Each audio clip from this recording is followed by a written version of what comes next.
बिस्मिल्लाहिर्रहमानिर्रहीम।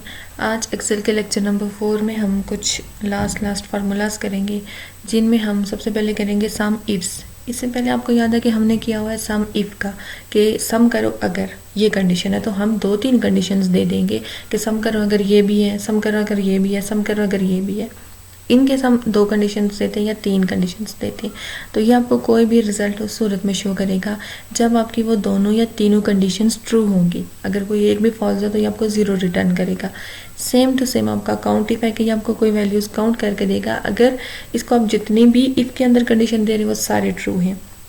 V lookup का formula है, ये वी लुकअप का मतलब है वर्टिकली लुकअप।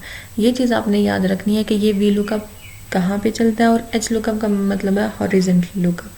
ये मैं आपको चल के बताऊंगी कि इनका क्या मतलब है, और हम ड्रॉप डाउन ऐड करना सीखेंगे कि हम अपने वर्कशीट में एक ड्रॉप डाउन कैसे ऐड कर सकते हैं। सबसे पहले हम लोग काउंट इफ पे आते हैं, ठीक है। मैं कहती हूँ काउंट इफ्स, ठीक है। काउंट इफ्स सबसे पहले क्राइटेरिया रेंज 1। क्राइटेरिया कह रहा है कि जहाँ से क्राइटेरिया देंगे उसके रेंज दें। मैं कह रही हूँ काउंट करो अगर क्या, अगर किसी, जैसे हमने इनकेस पीटर को काउंट करना है कि हमारे पास पीटर कितने, ठीक है।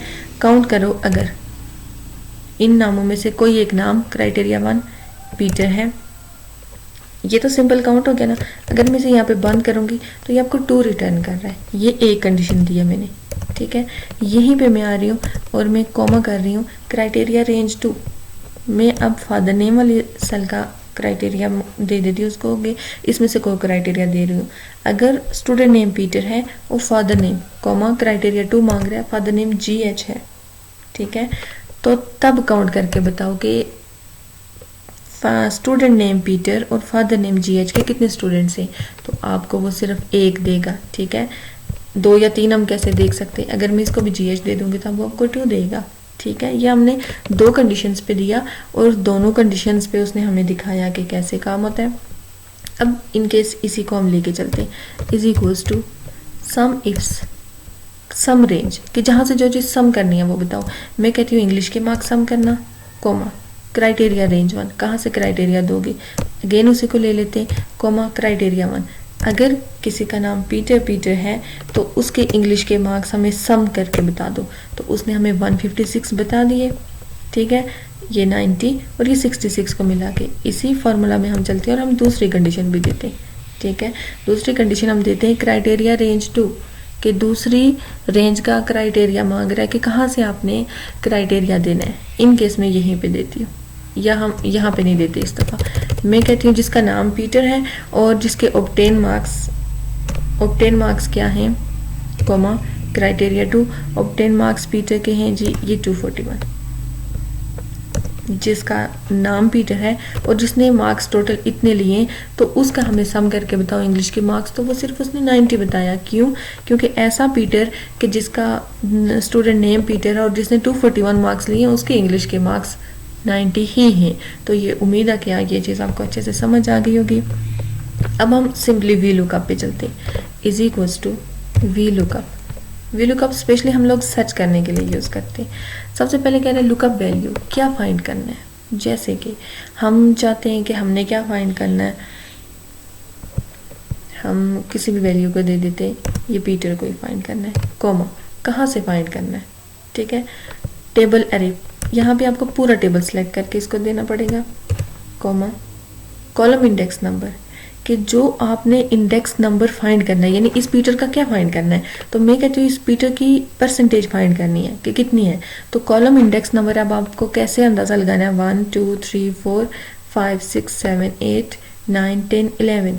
तो मुझे कॉलम नंबर 11 चाहिए। 11 दिया, कॉमा दिया, अप्रॉक्सीमेट चाहिए या एग्जैक्ट मैच। तो हमने कहा एग्जैक्ट मैच चाहिए, ब्रैकेट क्लोज कर दी और हमने कर दिया एंटर, ठीक है। एक कॉलम को पीछे दे दिया, 50 11 में 12 कर देती हूँ इसको, 12 किया और ये एंटर कर दिया। अच्छा ठीक है, वो 11 पे वो परसेंटेज का सिंबल नहीं साथ दिखाता, ठीक है, परसेंटेज का सिंबल नहीं साथ दिखाता। तो हमें नजर आ गया कि 0.60। ये हमने किस बेस पे सर्च किया, सिंपली हमने एक तरीकाकार से सर्च किया। यहीं पे अब मैं चाहती हूँ कि यहाँ पे हम एक काम करते हैं, मैं यहाँ पे ड्रॉप डाउन लाती हूँ। ड्रॉप डाउन लाने के लिए आपको डाटा पे चलना पड़ेगा, डाटा वैलिडेशन पे चलना पड़ेगा। यहाँ से आपने एनी वैल्यू से आपने लिस्ट ले लेनी है और सोर्स दे देना है कि आपको किसका चाहिए, ड्रॉप डाउन चाहिए। तो मैं ड्रॉप डाउन के लिए यहाँ पे दे देती हूँ ये नेम्स, नेम की ड्रॉप डाउन है। वापस इसी सोर्स पे क्लिक करना आपने और ओके कर देना है। याद रखें अगर ज़रा भी आपने इधर उधर क्लिक कर दिया तो ये अच्छे से नहीं होगी। ये लिस्ट पे देखें अब आप नाम वगैरह सब आ रहे। अब मैं इसको थोड़ा सा बड़ा कर देते ताकि अच्छे से नाम वगैरह नजर आए। मैं चाहती हूँ यहाँ से जिस भी स्टूडेंट का नाम सेलेक्ट करूँ, यहाँ पे उसका क्या आ जाए जी, यहाँ पे उसके ऑब्टेन मार्क्स आ जाए और यहाँ पे उसका ग्रेड आ जाए। ठीक है, डिलीट कर देते इसको। अब वी लुकअप लगाते। अब जो मैंने वी लुकअप लगाना है वो लुकअप वैल्यू मैंने यहाँ से कुछ एक पीटर को नहीं देखना, मैंने इस पूरे सेल को सिलेक्ट करके इसे देना है। ठीक है, क्योंकि ये ड्रॉप डाउन है, ये चेंज होगी तो जो ये चेंज होगी ऑटोमेटिकली मैंने जो लुकअप वैल्यू फाइंड की होगी वो चेंज हो जाएगी। Comma table array as it is हमने वैसे ही करना है जैसे हमने किया। कोमा कॉलम इंडेक्स नंबर, तो 1 2 3 4 5 6 7 8, पहले हमें ऑब्टेन मार्क्स चाहिए तो 8 किया। Column comma exact match bracket close enter. तो अब आप देखें मैं यहाँ से पीटर क्लिक कर रही हूँ, यहाँ से सेथ रोलिन करती हूँ। जो ही सेथ रोलिन किया तो उसके मार्क्स हमारे पास आगे ऑब्टेन मार्क्स कितने 68। अब हम आते हैं और अलेक्सा को कर देते हैं। तो अलेक्सा के हमारे पास ऑब्टेन मार्क्स हैं जी 291, तो 291 आ गए।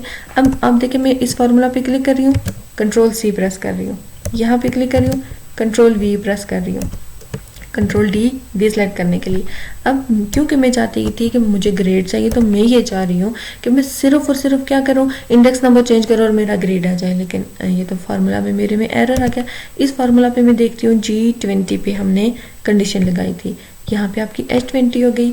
तो ये कैसे होता है, ये चीज़ आपने याद रखनी है कि ये ऐसे होता है कि आप जब भी एक्सेल में कोई भी फार्मूला कॉपी करके नीचे पेस्ट करते तो ऑटोमेटिकली उसके इंडेक्सेस चेंज हो जाते हैं, ऑटोमेटिकली वो चेंज होता है। अगर जब आप चाहते हैं कि वो चेंज ना हो, जैसे इस फार्मूला पे मैं चाहती हूँ कि अगर मैं इसे कहीं पे भी कॉपी करके ले जाऊँ तो जो मेरी लुकअप वैल्यू है वो G20 ही रहे। तो आप जो ही वो वैल्यू एंटर कर रहे होंगे ना, क्लिक उसके अंदर क्लिक करके अपने F4 प्रेस कर देना है या खुद से अपने डॉलर साइन ऐसे ऐसे करके डाल देना है।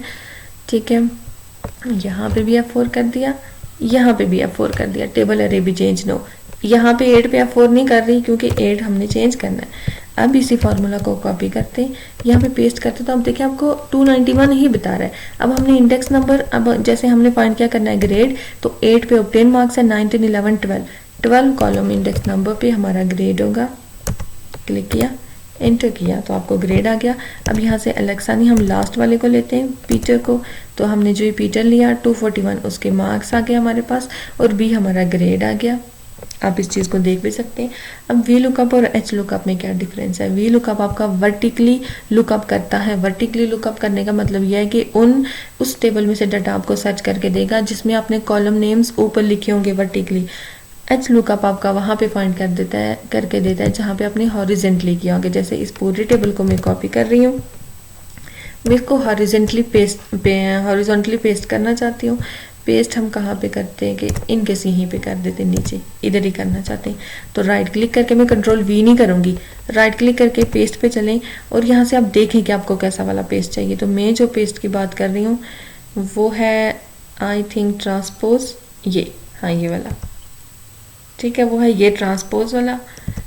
इससे पहले मैं कंट्रोल जी करके एक दफ़ा यहाँ पे क्या करूँगी, यहाँ पे मैं रोज इंसर्ट कर देती हूँ ताकि मैं इसलिए चाहती हूँ मैं यहाँ पे रोज इसलिए इंसर्ट, ये सिलेक्शन को खत्म करने के लिए कंट्रोल डी, पहले सिलेक्शन खत्म कर देते हैं हम लोग। तो इंसर्ट शीट रोज ये हमने कर दी।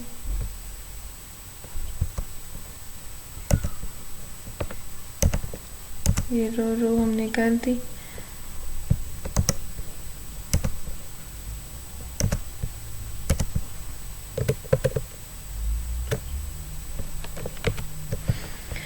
अच्छा जी, अब इसे कॉपी करके पेस्ट कर देते हैं। अब इसके लिए जगह बन गई, कॉपी किया। पेस्ट करने के लिए मैंने आपको कहा राइट क्लिक करना है, पेस्ट स्पेशल पे चलना है और आपने ट्रांसपोज लेना है।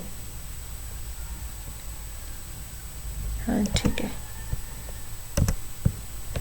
अब देखें जो हमने पेस्ट किया तो ये स्टूडेंट नेम, अब ये हमारे हॉरिजेंटली आ गई। अब अगर हमने फाइंड करना है एच लुकअप को तो is equals to H lookup, पहले मैं इसे ऊपर वाले में लगाती हूँ, लुकअप वैल्यू अपनी यही रखते हैं P2 वाली, कोमा टेबल एरे में इसे कौन सा दे रही हूँ, पहले मैं यही दे के आपको बता देती हूँ डिफरेंस कि मैंने वो क्यों दिया।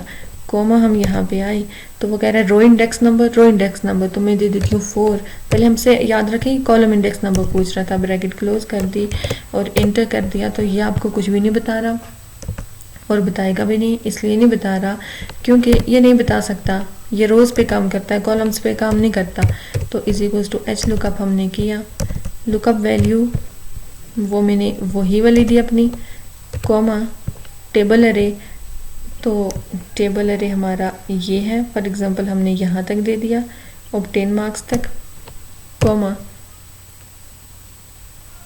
कहीं भी गलत शुरू में कॉमा डाला हुआ ना, कॉमा सबसे पहले लुकअप वैल्यू ये है, कॉमा टेबल अरे आपके पास ये है ऑब्टेन मार्क्स तक, कॉमा रो इंडेक्स नंबर, तो मैं क्या फाइंड करना चाहती हूँ उसके, अगर इन केस में ऑब्टेन मार्क्स फाइंड करना चाहती हूँ 1 2 3 4 5 6 7 8 9, तो वो रो नंबर 9 में है, कॉमा फॉल्स, और आपने एंटर किया।